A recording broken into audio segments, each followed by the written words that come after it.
Hey team, we're off to Germany today for the Cologne workout, one of our sets workouts. It's cardio enduro.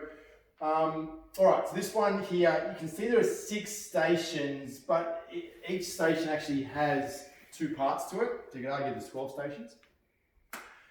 And how it works is each of the 6 stations has a section with the white background and a section with the grey background. Now what you're going to do is you're going to work your way through from top left to bottom right. Once you get to the white section, just do that the once each time. When you get to the grey sections here, you're either going to do it twice for beginners, 3 rounds through for blue, and 4 rounds through for advanced. So for example, I do my run here. If I'm doing the blue level, I do a 500 meter run. That's done, cross. I then come to here, I'm doing blue level, I have to do 3 rounds of that. So I do squat 6, 12, straddles 12, that's once. Do it again, twice, again 3 times. Once I've done the 3 levels for whatever, if I'm doing blue, cross, it's done. All right, I'm gonna do 3 sets of each.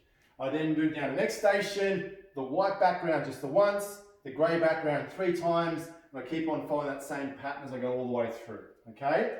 You'll also note that the white background stations actually repeat on the other side of the screen, so we're doing them once at a time, but actually for the whole white workout, we're actually doing them twice because they're spaced out. All right, that's just for those white ones. All right, cardio enduro, limited rest. You're not going flat out, but you're going at a good consistent pace throughout. You're trying to hold a steady pace from go to woe. If you need a quick drink, grab it, but try to keep your rest to a minimum. And as I said, even if you're doing these circuits, you're doing your A exercise, you're moving straight to the B exercise. You're not going flat out, but you're going about 7, 8 out of 10 and trying to cut out any downtime. All right, so for station 1, we've got 3 options here for the run, depending on what level you do. For the levels today, you'll just choose one level and just stick with that the whole way through. So it'll affect the distances you do on the runs and the skips, and also obviously changes the amount of sets you do of the circuits. But if I'm here, I'm going to mark up a run for that distance out and back for a total of that amount there. 700 for black, 500 for blue, and 300 meters for red.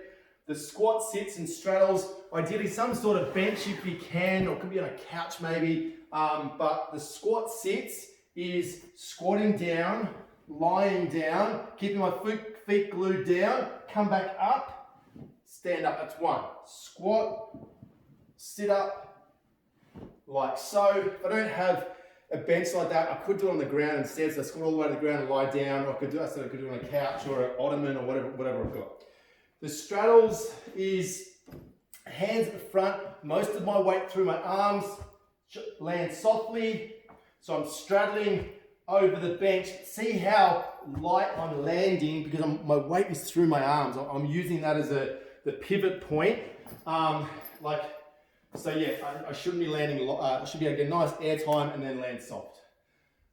Moving on to station 2, I've got X amount of skipping reps to do depending on what level I'm doing.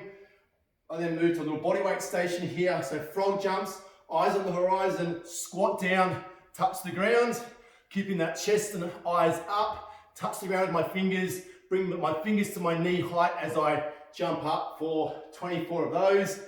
And then straight into mountain climbers, strong head and shoulder position, jumping those feet back and forwards, that front knee's coming up the elbow, both feet land simultaneously for 24 reps, and I do rounds of that. The side shuttles, 3 meters apart, moving across, so like that. So 3 meter targets. I can either touch my hands if I've got it, or I can just go from side to side. I don't need more of this kind of distance here where I move across like so. 100 reps of that, 50 up, 50 left, 50 back. I've then got my reverse half burpee. Now, I just remember what this one was. So a reverse burpee normally is going all the way down to your back and lying down. But this one is just simply a bit of a breakdancing move. I go down to left hand, stand up. Down to right hand, stand up, left, like so. Keep those feet spread, get a bit of rhythm to it. It's only 8 reps in total.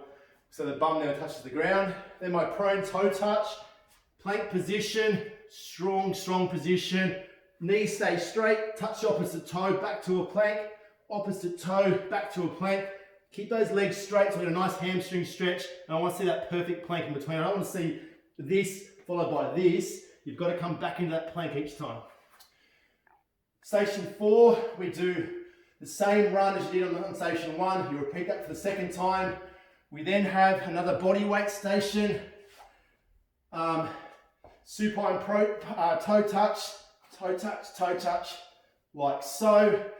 Keeping those hips nice and stable as I go. Then we've got our prone hip touch. In position, touch the hip, like so for 12 reps. My skips again for the second time, same reps we did the first. And then a burpee station, so my reverse burpees, down to the ground, flow through, stand up and jump, 8 of those, followed by my full burpees, down the ground, up and jump, 8 of those for X amount of rounds. I'll repeat my 100 side shuttles, and then lastly, I've got another one where basically supine and prone. So pelvic thrusts for 24, good range of motion, followed by 12 side twist transitions. In position, transition through to the other side. So when it says the transition, that's where I change sides every rep. If it says twist, we did it in the week, that's where I just do repetitive on the same side. But we're doing the transitions today. So 6 each side, 12 in total, each go. All right guys, time how long it takes, record the level you did, and keep a consistent pace.